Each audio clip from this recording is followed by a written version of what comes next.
বিপ্লবের চেতনা কি তবে নর্দমায়? জুলাই সংস্কার বাতিলের পথে সংসদ, আল জাজিরার বিস্ফোরক রিপোর্ট। আসসালামু আলাইকুম। যে রক্তের বন্যায় ভেসে গেছে 15 বছরের স্বৈরশাসন, যে প্রাণের বিনিময়ে অর্জিত হয়েছে আজকের এই স্বাধীনতা, সেই জুলাই বিপ্লবের চেতনা কি আজ রাজনীতির গহ্বরে হারিয়ে যাচ্ছে?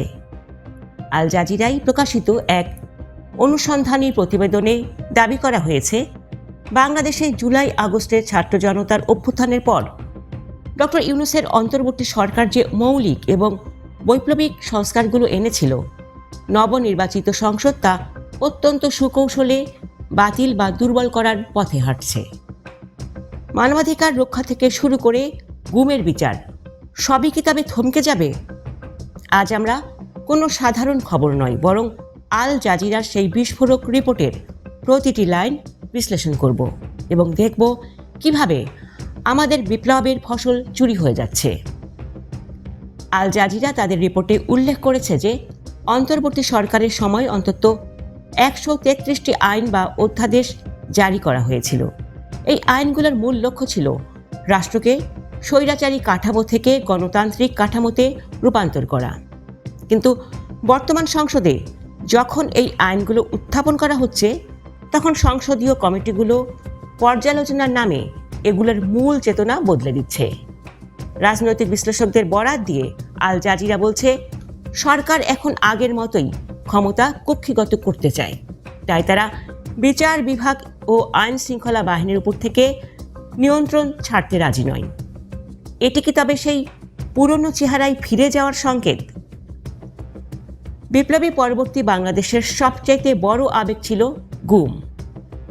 বছরের পর বছর যারা নিখোঁজ ছিলেন, তাদের পরিবারের কান্নার জবাব দিতে ডক্টর ইউনূস সরকার গুমকে একটি আলাদা এবং গুরুতর অপরাধ হিসাবে সংজ্ঞায়িত করে কঠোর আইন এনেছিল। কিন্তু আল জাজিরা বলছে, সংসদীয় পর্যালোচনায় এই আইনটিকে শিথিল করার চেষ্টা চলছে। বলা হচ্ছে, আগের আইনের কিছু অংশ অস্পষ্ট, কিন্তু বিশেষজ্ঞরা প্রশ্ন তুলছেন, যদি গুমের সংজ্ঞা বা শাস্তিকে দুর্বল করা হয়, তবে কি আবার আয়না ঘরের মতো কারাগার তৈরি হবে? আল জাজিরায় এক ভুক্তভোগীর পরিবারের আর্তি শোনানো হয়েছে, যারা আজও বিচারের আশায় পথ চেয়ে আছে। সংসদের এই পদক্ষেপ কি তাদের ক্ষতে নুনের ছিটা নয়? একটি দেশের গণতন্ত্রের মেরুদণ্ড হলো তার বিচার বিভাগ। জুলাই বিপ্লবের অন্যতম দাবি ছিল, সরকার নয়, বিচার বিভাগ হবে সম্পূর্ণ স্বাধীন। সেই লক্ষ্যে বিচারক নিয়োগে একটি নিরপেক্ষ কাউন্সিল গঠনের প্রস্তাব ছিল।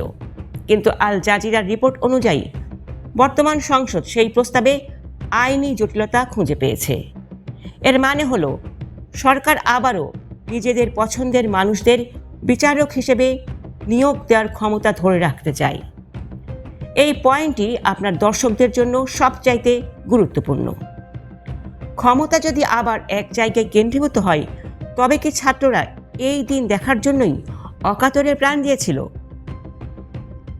যে ডিজিটাল নিরাপত্তা আইন বা সাইবার নিরাপত্তা আইনের প্রতিবাদে রাজপথ উত্তপ্ত হয়েছিল, আল জাজিরা জানাচ্ছে যে সেই আইনের পরিবর্তিত রূপেও অনেক কালো ধারা রেখে দেওয়া হচ্ছে।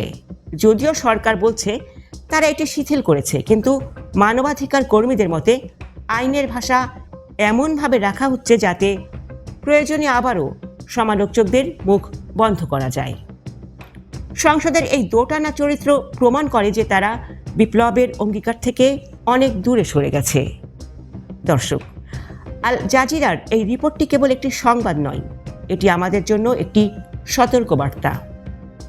জুলাই বিপ্লবের প্রতিটি ফোঁটা রক্ত আমাদের কাছে আমানত। যদি আজ ক্ষমতার লোভে সেই সংস্কারগুলো নর্দমায় ছুঁড়ে ফেলা হয়, তবে ইতিহাস আমাদের ক্ষমা করবে না। সংসদ কি পারবে ছাত্র জনতার সেই আকাঙ্ক্ষার প্রতি সম্মান জানাতে? নাকি আমরা আবারও একটি নতুন সংকটের দিকে এগিয়ে যাচ্ছি? আপনার মূল্যবান মতামত কমেন্টে জানান। ভিডিওটি শেয়ার করে দেশের প্রতিটি মানুষের কাছে এই সত্য পৌঁছে দিন। ধন্যবাদ।